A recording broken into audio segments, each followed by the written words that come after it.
KHKT News Today. Investigators scramble to find a motive for Las Vegas rampage. Investigators scrambled Tuesday to figure out why a retired accountant amassed an arsenal of high-powered weapons in his Las Vegas hotel suite and unleashed the deadliest mass shooting in U.S. history. Stephen Paddock, 64, smashed windows at the Mandalay Bay Resort and Casino and sprayed automatic gunfire onto 22,000 concertgoers at the Route 91 Harvest Festival. Before turning a gun on himself, Paddock left 59 people dead and more than 500 injured. His motive remains a mystery. "We're hunting down and tracing every single clue that we can get on his background," Sheriff Joseph Lombardo said at a late-night briefing, Agence France-Presse reported. President Trump has denounced what he called an act of pure evil and said he would visit Las Vegas on Wednesday.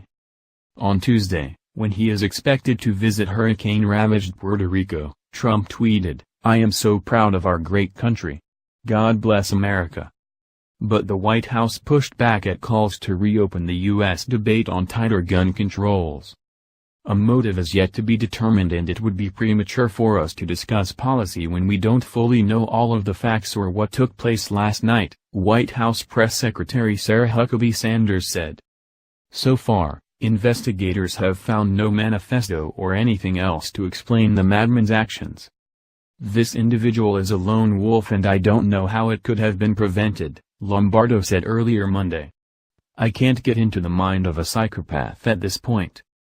The probe stretched from Mesquite, Nevada, Paddock's upscale home near the Arizona border, where police found 19 additional guns, to the 32nd-floor hotel suite he had it transformed into a sniper's nest. Police said Paddock aroused no suspicion from hotel staff after checking in Thursday and hauling in 23 guns, some mounted with scopes. One of the weapons was an AK-47-style rifle with a support stand, people familiar with the case told The Washington Post. Among the myriad questions facing investigators is how Paddock managed to lug so many long guns into his room undetected, and prevent housekeeping staff from noticing them. And how was he able to convert several of the assault rifles into fully automatic mode, which allows them to fire repeatedly with a single pull of the trigger? Gun purchase records indicate Paddock legally bought more than 24 firearms over several years, a source close to the probe told the paper. Guns and Guitars, a store in Mesquite, said in a statement that Paddock bought some of his weapons there, but employees followed all legal requirements. Authorities also found thousands of rounds of ammunition and the explosive chemical tannerite at his home. They also found ammonium nitrate, a chemical that can be used in bomb-making, in his car. Paddock, the gambling-loving son of an infamous bank robber, had no known run-ins with police, according to a sweep of law enforcement databases. And despite a claim of responsibility from ISIS, investigators have turned up no clear links to any underworld gangs or international terror groups.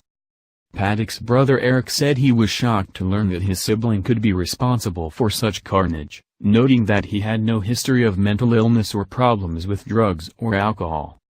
Police believe Paddock was a lone wolf attacker, though they were still interested in speaking more with his girlfriend, Mara Lou Danley, with whom he lived in Mesquite. Authorities had said they were searching for Danley after the shooting, but they later said she was outside the country and had not been involved in the shooting.